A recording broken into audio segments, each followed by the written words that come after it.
10 mitos tentang hewan berwarna hitam. Mitos adalah cerita masa lampau para rakyat terdahulu yang menafsirkan kehidupan di dunia atau cerita tradisional. Mitos juga disebut-sebut karena orang-orang dulu yang mempercayai sesuatu hal berdasarkan peristiwa sejarah yang menempel hingga kini. Sampai saat ini, mitos itu juga masih terdengar di telinga kita, dan banyak jenis-jenis hewan yang dikaitkan sebagai mitos yang mengerikan atau pembawa malapetaka. Bukan hanya di Indonesia saja, mitos seputar hewan berwarna hitam ini juga menjadi mitos legenda dari negara-negara lain. Berikut adalah 10 mitos tentang hewan berwarna hitam. Gagak hitam. Di antara banyak jenis burung gagak menjadi burung yang memiliki tingkat kecerdikan yang tinggi.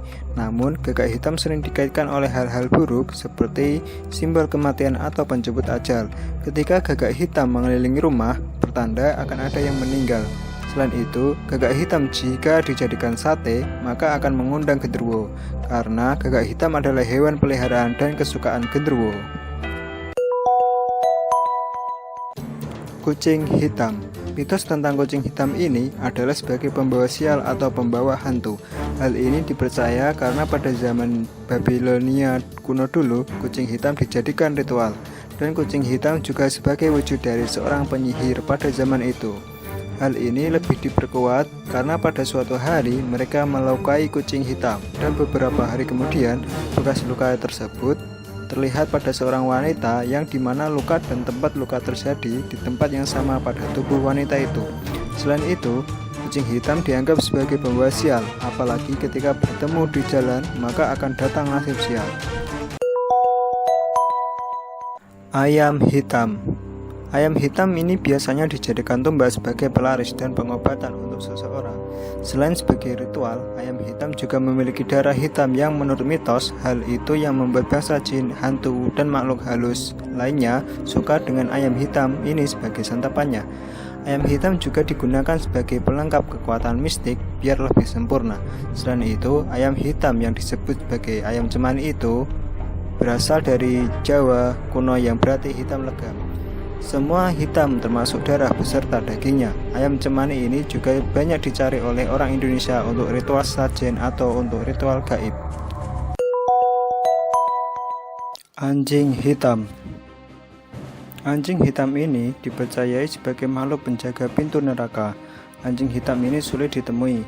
Konon di Amerika Serikat, anjing hitam adalah legenda yang mengerikan yang dimana anjing hitam ini sering bergentayangan dan sering berubah wujud.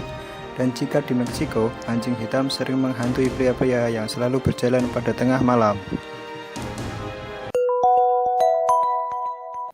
Macan kumbang. Macan kumbang adalah macan varian dari macan tutul. Konon, pada zaman dahulu, banyak prajurit-prajurit yang menuntut ilmu untuk mengubah diri menjadi makhluk atau hewan buas termasuk macan kumbang. Sampai sekarang, masyarakat Indonesia mempercayai kalau macan kumbang adalah jelmaan dari para prajurit terdahulu atau merupakan turunan dari prajurit zaman dahulu yang dimana memiliki makna sebagai prajurit gagah perkasa dan pemberani. Aye-aye. Aye-aye merupakan salah satu makhluk paling unik yang bisa dijumpai di alam. Meskipun beratnya hanya 4 pon, di alam liar, binatang kecil ini dipandang sebagai pertanda kematian oleh masyarakat lokal di Madagaskar. Konon, binatang ini bisa menembus jantung manusia saat tidur. Madagaskar adalah satu-satunya tempat di bumi di mana binatang ini bisa ditemukan di alam bebas.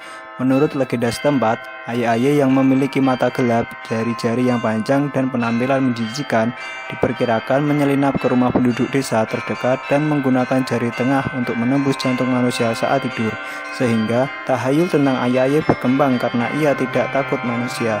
Bahkan ia akan berjalan ke arah pejalan kaki untuk melihat lebih dekat.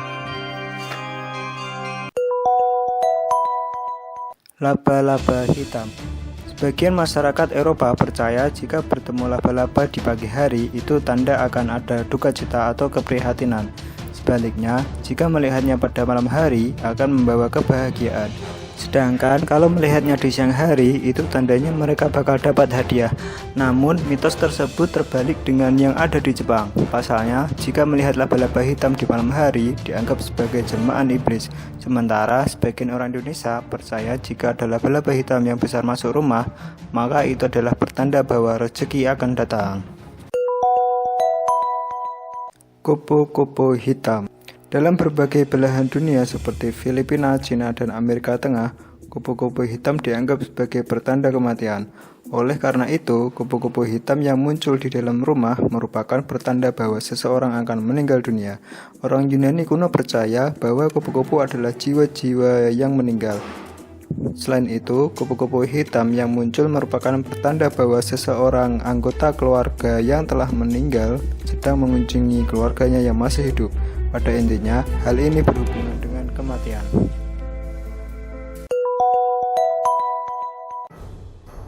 Kambing hitam. Pada puncak perayaan Cap Gomeh, di antara sederet acara dan ritual, ada satu tradisi tahunan yang sangat dinanti warga keturunan Tionghoa, yaitu ritual pemotongan seekor kambing hitam. Ritual tersebut dilakukan tepat pukul 00.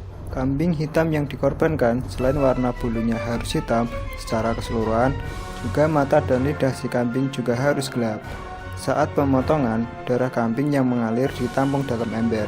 Puluhan orang mencelupkan uangnya ke ember tersebut, bukan bermaksud menyanyiakan uang, tapi mereka percaya dengan cara itu keberuntungan akan mengiringi sepanjang tahun. Kumbang hitam. Bagi warga Sunda yang kenal dengan mitos dan cerita kebudayaan Sunda, pasti mengetahui bahwa keberadaannya seringkali dikaitkan dengan mistis dan media mistik. Di Indonesia, khususnya budaya Sunda, kumbang hitam dikenal sebagai hewan yang bisa dijadikan perantara mistis, yaitu media pengantar sihir seperti santet dan teluh. Dan ternyata, bukan cuma di Sunda saja, tapi di beberapa daerah di Indonesia pun menganggap hal yang sama. Keberadaannya yang tiba-tiba dihinggap di rumah sering dikaitkan dengan kejadian mistis di atas.